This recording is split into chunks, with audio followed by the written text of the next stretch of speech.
छोटी सी घर में मधुकर नामक एक आदमी रहता था। वो गन्ने की रस बना के बेचता था। मधुकर को बहुत मेहनत करके काम करने की मानसिकता था। एक दिन मधुकर गन्ने की रस बना के बेच रहा था। तब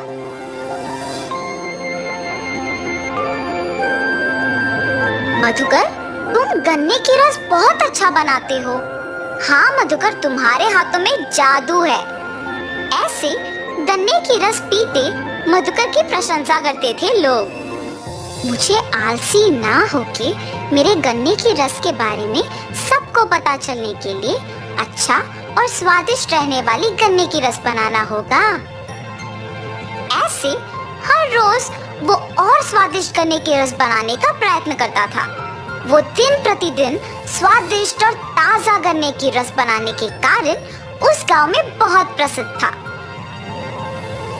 एक दिन मधुकर देर रात तक दुकान में ही रह के और नए तरीके से गन्ने की रस बनाने का प्रयत्न कर रहा था। मुझे कल आज से बेहतर गन्ने का रस बना के बेचना होगा। ऐसे सोचकर दुकान में ही रह के गन्ने का रस बना रहा था। इतने में उस गांव में घूम रही एक देवता उस तरफ से गुजरते हुए प्यासी होने के कारण गन्ने की रस का दुकान को खुला देख सोचती है, लगता है वहाँ कोई गन्ने की रस का दुकान खुला है। कम से कम उससे मेरा प्यास बुझेगा। लेकिन मैं ऐसे नहीं जा सकती हूँ। ऐसे सोच के देवता एक आदमी की नकल में दुकान को जाती है। भाई साहब, मुझे बहुत प्यास लगी है। एक गिलास गन्ने का रस मिलेगा?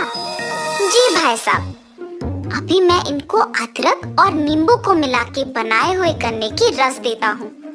अगर अच्छा है तो वो मुझे बोलेंगे और मैं कल से ही सबको बेच सकता हूँ। ऐसे सोचकर वो अदरक और नींबू मिला के गन्ने का रस बना के उस आदमी को देता है। वो आदमी रस स्वादिष्ट रहने पर एक और ग्लास मांगता है। अरे वाह, तुम गन्ने का रस बहुत अच्छा बनाते हो। अगर तुम हर रोज इसी वक्त पे अपना दुकान खुला रखते हो तो मैं आकर गन्ने का रस पी के चला जाऊंगा। मेरे पास पैसे नहीं हैं। ऐसे कहकर मधुकर को स्वादिष्ट गन्ने का रस बनाने के लिए एक बैग देकर चला जाता है। मधुकर उस बैग को जब खोल के देखता है तो उसमें सोने को देख खुश होता है। मुझे हर रोज इस समय तक दुकान को खुला रखना होगा, तभी मैं और पैसे कमा पाऊंगा। ऐसे हर दिन वो उस आदमी के आके रस पीने तक दुकान खुला रखता था। वो देवता एक आदमी के नकल में हर रोज आके रस पी के उसे एक सोने का बैग देके चली जाती थी। मधुकर हर सुबह ज्यादा मेहनत करके गन्ने का रस बना के उसे बेच के मिलने के पैसे से ज्यादा उसे शाम में उस आदमी के एक गिलास पीने से कमा रहा था। और इस वजह से वो दिन पूरा मेहनत करने के बजाय सिर्फ शाम में ही दुकान खोलने का फैसला लेता है। मुझे हर रोज सुबह गन्ने का रस बना के बेचने की जरूरत नहीं है। अब से सिर्फ उस आदमी के आने के समय पर दुकान खोल के स्वादिष्ट गन्ने का रस बना के उन्हें देना है बस। उनके दिए हुए सोने से मैं आराम से जी सकता हूँ। ऐसे सोचकर मधुकर उस आदमी के आने के समय पर ही दुकान खोलता था। ऐसे उनके दिए हुए सोने से खुशी खुशी जी रहा था। एक दिन मधुकर उसके दोस्त से मिलता है। क्या हुआ मधुकर, आजकल दुकान नहीं खोल रहे हो? कुछ नहीं, व्यापार अच्छा नहीं चल रहा, इसीलिए दुकान नहीं खोल रहा हूँ। मुझे अब से दुकान खोलने की कोई जरूरत नहीं है। मैं अगर थोड़ी देर शाम में दुकान खोलूंगा तो मुझे दिन पूरा मेहनत करने से भी दुगना पैसा मिलेगा। हर रोज उस आदमी के आने के टाइम पे वो दुकान खोलता था और उसे ताजे गन्ने का रस बना के देता था। ऐसे कुछ दिनों में सुबह दुकान ना खोलने के कारण उसकी आदतें बदल गई थी। मेहनत से काम करने वाला मधुकर अब कोई मेहनत के बिना आराम से रहने लगा। एक दिन मधुकर उसके पास के सारे पैसे गिनते हुए उस आदमी के आने के समय पे दुकान नहीं खोलता है। वो आदमी आके देखता है कि दुकान खुला नहीं है और वहाँ से चले जाता है। गिनती में व्यस्त मधुकर को अचानक याद आता है कि वो दुकान खोलना भूल गया, लेकिन समय तब तक बहुत हो चुका था और वो दुखी होता है कि अब तक वो आदमी चला गया होगा। अरे रे, आज के आने वाले पैसों को खो दिया मैंने। कल मैं उस आदमी के आने के समय से पहले ही दुकान खोल दूंगा। ऐसे सोचकर पैसे कमाने की सोच में मग्न होकर और दुख के कारण वो पूरी रात नहीं सो पाता है। सुबह होने के बाद भी वो सोए बिना सोचते ही रहता है, आज मैं उस आदमी को ताजा गन्ने का रस पिला के ही चैन से सो पाऊंगा। ऐसे सोच के वो सोए बिना बैठे रहता है, मगर शाम को वो अपनी नींद रोक नहीं पाता है।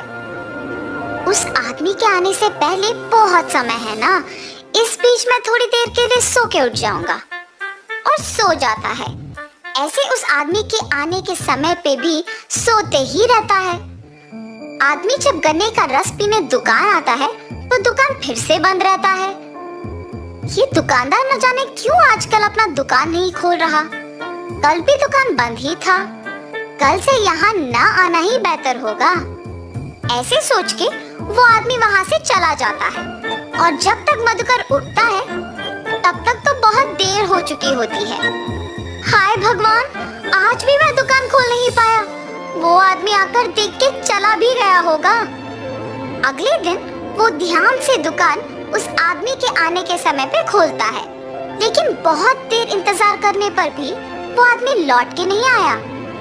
ऐसे मधुकर कुछ दिन और इंतजार करता है, मगर वो आदमी लौट के नहीं आता है। उस आदमी का लौट के ना आने का वजह मैं ही हूँ। मेरे 2 दिन दुकान ना खोलने की वजह से ही उसने आना बंद कर दिया। मुझे दुगना पैसा मिलने पर मैंने मेहनत करना बंद कर दिया। मेरे पास के पैसे सारे खत्म हो जा रहे हैं। अगर मैं कल से वापस दुकान को हमेशा की तरह सुबह नहीं खोला तो मुश्किल हो जाएगा। अगले दिन से वो सुबह ही दुकान खोल के गन्ने का रस बना के बेचना शुरू करता है, मगर बीच में कुछ दिन आलसी बनने के कारण काम नहीं कर पाता है। लेकिन खुशी से जीने के लिए अपने आप को बदल के मेहनत से गन्ने का रस बेच के काम करने लगता है। कुछ दिनों में वापस उसे मेहनत की आदत लग जाती है। उसे उसकी गलती का एहसास होता है और तब से वो आसानी से गन्ने का रस बना के उसे बेच के उसी पैसों से खुशी खुशी जीता है। तो इस कहानी का नैतिक क्या है? मेहनत से जीने की जरूरत एक आदत बनना चाहिए, तभी हम अच्छे स्थान में रहेंगे और साहस से हर मुश्किल का सामना कर सकते हैं।